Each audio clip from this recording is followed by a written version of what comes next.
ओम भगवती भिक्षाम देहि।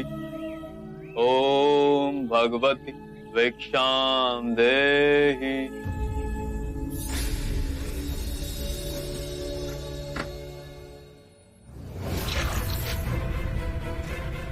बिना परिश्रम चावल का पानी ही मिलेगा। चावल चाहिए तो जाकर खेत जोतो। कल्याण।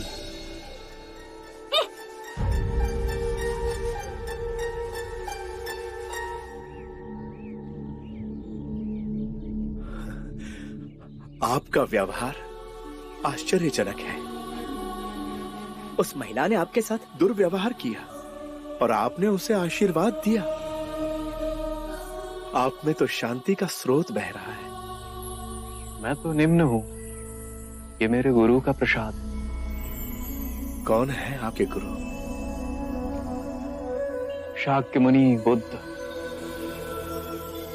यह विचलता का ज्ञान मुझे समझाएंगे? मैं ज्ञान दूं? मैं तो अभी भी उनसे ज्ञान प्राप्त कर रहा हूं। वो कहते हैं मध्य में रहो। मध्य बिंदु में न दुख कलपता है, न ही सुख बहा ले जाता है।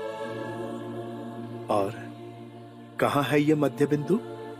शाक्य मुनि कहते हैं हर व्यक्ति के अंतर में है ये मध्य बिंदु। केवल जाग जाओ तो वो सबको प्राप्त है। यही परम ज्ञान का द्वार है। संसार में जो जीव आता है वो उसी परम सत्य का ही रूप है, बस पदार्थ के रूप में प्रकट होता है और अप्रकट हो पदार्थ में ही विलीन हो जाता है। इतना गूढ़ सत्य इतनी सरलता से समझा दिए। कुछ और बताइए ना। बुद्ध अपने अनुभव की बात करते हैं। हर जीव में वही परम सत्य है, इसलिए हम दोनों हाथ जोड़ प्रणाम करते हैं। ये कोई भौतिक संस्कृति की बात नहीं, ये इस बात की सूचना देती है कि मेरे अंदर का परम सत्य आपके परम सत्य को पहचान रहा है। चाहे आपको ये ज्ञात हो या ना हो। क्या आपके गुरु मुझे अपना शिष्य स्वीकार करेंगे? अवश्य। हम शीघ्र ही मिलेंगे आपके गुरु शाक्य मुनि से। मोगलाना, मोगलाना, हम जिसे ढूंढ रहे थे वो मिल गया। शाक्य मुनि बुद्ध, उनके कथन अनुसार हम सबके अंतर में एक परम ज्ञान का द्वार है। उन्होंने स्वयं इसका अनुभव किया है। वो सुनी सुनाई बात नहीं दोहराते, अपने अपने अनुभव की बात करते हैं। तो देर किस बात की मित्र, चलो अभी उनके पास चलते हैं। गुरु भाइयों, हम अपने साधना के मार्ग पर चलते हुए शाक्य मुनि बुद्ध की शरण में जाएंगे, परम ज्ञान की प्राप्ति के लिए। आपके चेहरे का भाव देखकर तो ऐसा प्रतीत हो रहा है जैसे कोई विशेष उपलब्धि का द्वार खुलने योग्य है। हम भी चलेंगे आपके साथ। गुरुजी, हम भी आपके साथ चलेंगे। हम भी चलेंगे गुरुजी।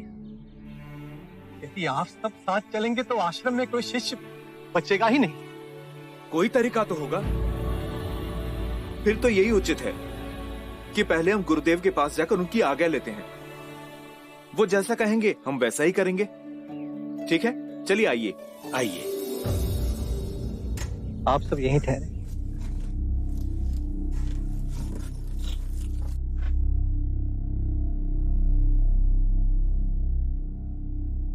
प्रणाम गुरुदेव।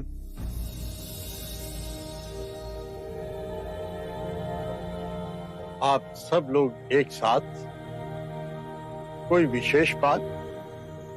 गुरुदेव, शाक्य मुनि बुद्ध मगध पधारे। हम सबका अंतर कहता है कि वो हम सबके लिए मोक्ष का द्वार खोलेंगे।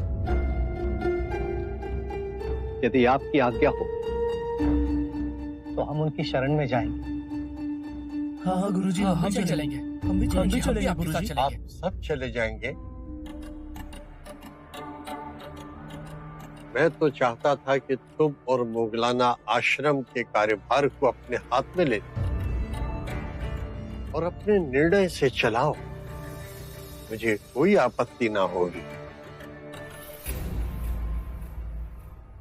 गुरुदेव, जब हम घर छोड़कर आ गए तो अब हमें इस आश्रम के मुंह में कृपा मत बांधिए। हमारी आत्मिक प्रगति साक्य मुनि बुद्ध के पास होगी, ऐसा विश्वास है मन में। यह आश्रम भी तो आपकी धरोहर है। गुरुदेव, कृपया आश्रम के मुंह से हमारे पांव में बेड़ियां न डालें। तो फिर ठीक है, जाओ और परम ज्ञान को प्राप्त करो। मेरा आशीर्वाद सदा आपके साथ है।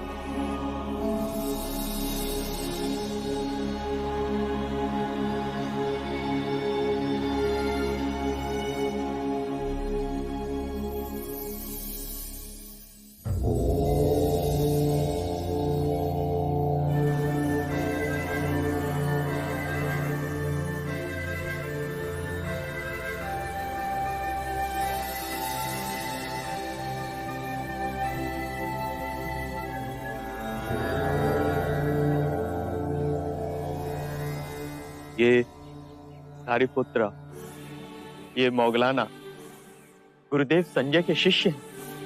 आपके भिक्षु बनना चाहते हैं, अपने सभी साथियों को ले आए।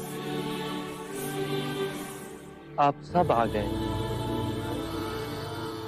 आपके गुरु संजय को आघात लगा होगा। उन्होंने हमें स्वयं अनुमति दी। बहुत बड़ा हृदय है उनका।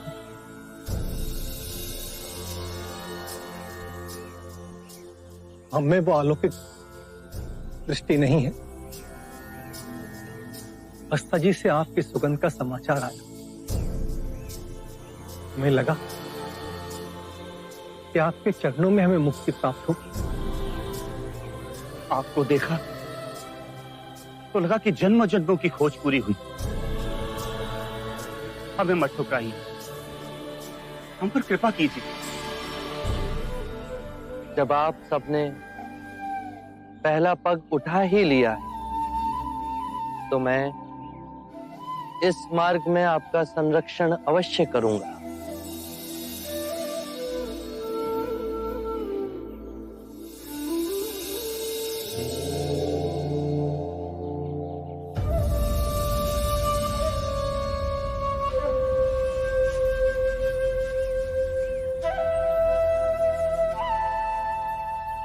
आपको ध्यान से क्या मिला गुरुवर?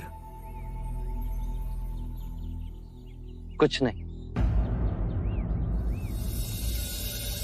क्रोध खोया, उदासी खोई, चिंता खोई, असुरक्षा की भावना खोई, वृद्धावस्था का भय खोया और मृत्यु के दर पर विजय प्राप्त हुई। मेरे भिक्षुओं, मैं अच्छे आचरण को ही सबसे उच्च मानता हूं। यदि जंगल में आग लग जाए तो उसे बढ़ने के लिए वो अपने मार्ग के सभी पौधों और वृक्षों को खाती। जितना ईंधन खाती है उसकी अग्नि की तीव्रता और व्याग्रता उतनी ही अधिक बढ़ती जाती। उसी प्रकार दुष्ट प्रवृत्तियां, क्रोध, चिंता, लोभ, भय तब तक ही बलवान रहेंगी जब तक हम उसे ईंधन देते रहेंगे। घृणा और लालच की अग्नि तब तक ही प्रज्वलित रहती है जब तक हम उसे संसार की कामनाओं से बांधे रखते हैं।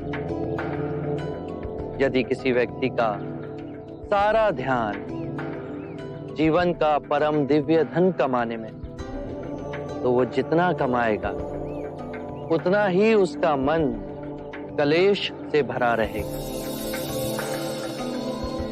वो कभी संतुष्ट नहीं होगा। उसके प्राणों को हमेशा एक भय बांधे रखेगा। यदि ये धन समाप्त हो गया तो, यदि किसी व्यक्ति ने इन बेड़ियों को ही काट दिया तो ना उसे आने वाले कल की चिंता रहेगी, ना बीते हुए कल का बोझ। वो स्थिर रहेगा, जीवन के हर क्षण को जिएगा, मध्य में ही केंद्रित रहेगा।